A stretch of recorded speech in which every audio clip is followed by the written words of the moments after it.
But this is the kind of stuff that Henry handled with this sort of amazing, like aplomb. It was just like, oh well, just another thing, going on.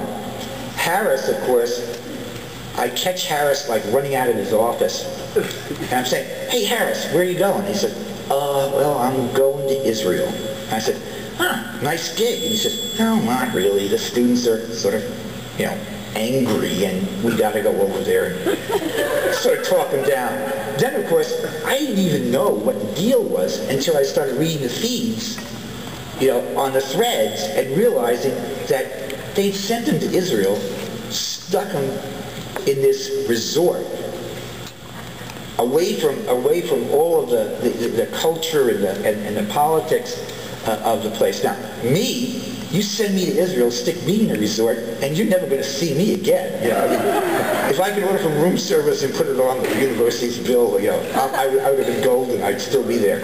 But Gary Delgado and all these other people just got furious, and they had to send, the president of the college had to go over there to cool them out. And I didn't even know this until I started reading those things. People have told me that they don't even remember half of the things that I've told them about what they did. But for me, it's so vivid what was going on. Candida said, "How did you remember that my family lived in Northport, since I was a kid?" And I said, "How could I forget that?"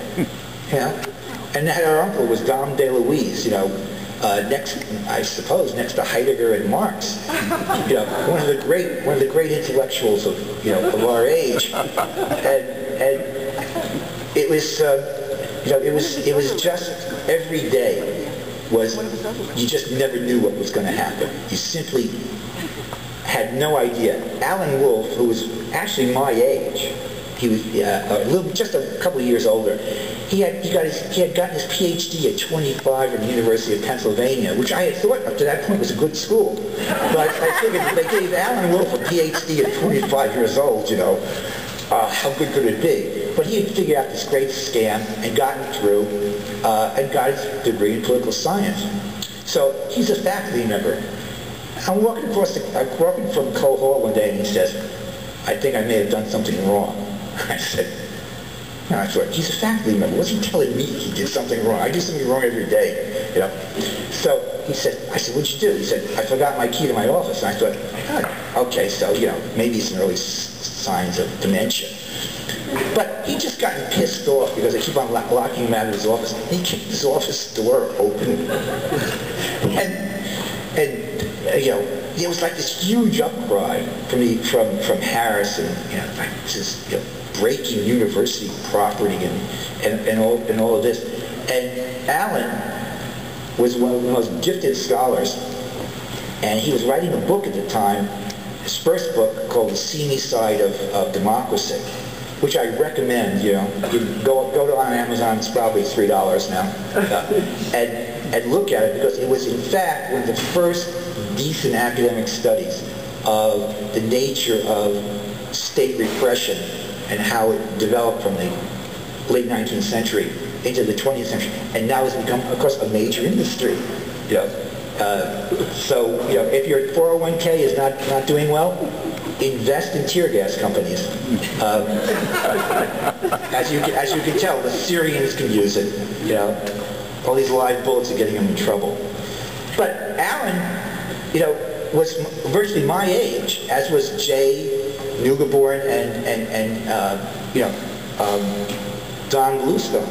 And I never felt, when I was talking to these guys, I never felt that they were condescending or that they were, in any way, going to tell me, what it was all about. It was sort of, let's have a conversation. Have you read this? What do you want to do? This sort of stuff. And it was, that was a very different feel from what I had experienced anywhere else. And it sort of ruined me for the rest of my life. it really ruined me because I just simply had no any tolerance anymore for any bullshit in terms of hierarchy and structure. So I got in. So when I became a dean, finally, I'm standing in front of this group of students, and they're giving me this incredibly hard time about something. We scheduled a class of 125 people in their class, like for 15 students. So they were a little bit upset. And I'm standing there, and they're threatening to rip the place down, and shut the school down. And I started to laugh. I just simply couldn't believe that I'm standing there and I'm being mau-maued by these kids. And the guy stops in mid-sentence and says to me, what's so funny? And I said, you have no idea. You have no idea. I said, I used to do this for a living. I used to make people like myself miserable. And now I'm getting it from you guys. I said, there is a God. I said, she's got a twisted sense of humor. And my bosses, various bosses that I've had, my advice to them, as administrators, I said, look, you're the dean. I said, we expect you to make arbitrary and silly decisions. You are the dean. Your role in life is to make the last dean look good. And the next dean look even better. So my boss at NYU one time said to me, I can't give this woman a raise because it would be arbitrary. I said, look, Jerry, I'm not going to quote Kant to you, but the reality of it is that judgments, in fact, are arbitrary. You've got to make a choice. Think of what John Wayne would do in a situation like this. I said, and then do it. Nobody expects you to make rational decisions all the time. You wouldn't be a dean if you did. And that was sort of, my approach. I just simply couldn't take it seriously. Because I think it was Oscar Wilde who said that life is too important to be taken seriously. And that's been my motto. And I'm glad I was with you people, because man, if there's any place where you can always find a bunch of people who are not going to be serious for more than 10 minutes at a time, we were it. And it was grand. The last thing, I was in total despair one time. It was probably because the country was falling apart and I felt we were totally fucked, over something. And so I started reading all of, who's that guy who's married to Virginia Woolf? Leonard Woolf, Mr. Woolf. I started reading Mr. Woolf's biographies. And the last one he did was one called It's the Journey, Not the Destination.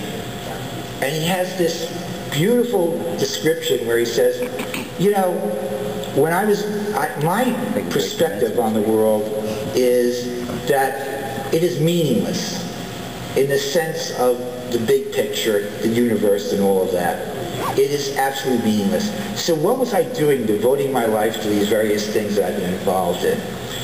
And in the end, we all simply become, part of the carbon footprint one way or the other. We'll all just be atoms floating out there. So on that cheery thing, I was sitting there saying, okay, now what's the end of this? And the end of it is that it's in fact the moving through. It's the process. It's the crazy serendipity. Who would have thought that some of you people would actually end up doing the things that you're doing. I mean, I've heard people say to me, damn, I didn't know I was going to be a doctor. I did this, I did that, then I did this, and before I knew it, I was in medical school, and that sort of thing.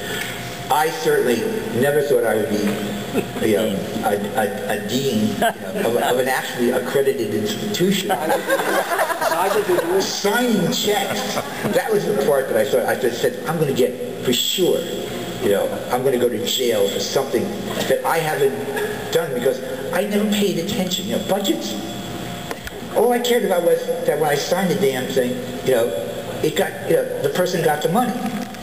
And my budget person, I was always hoping that she, wouldn't leave or get pregnant or, do some silly thing like that. But that was, that was my sort of like view of stuff. And Leonard Woolf, really had it right.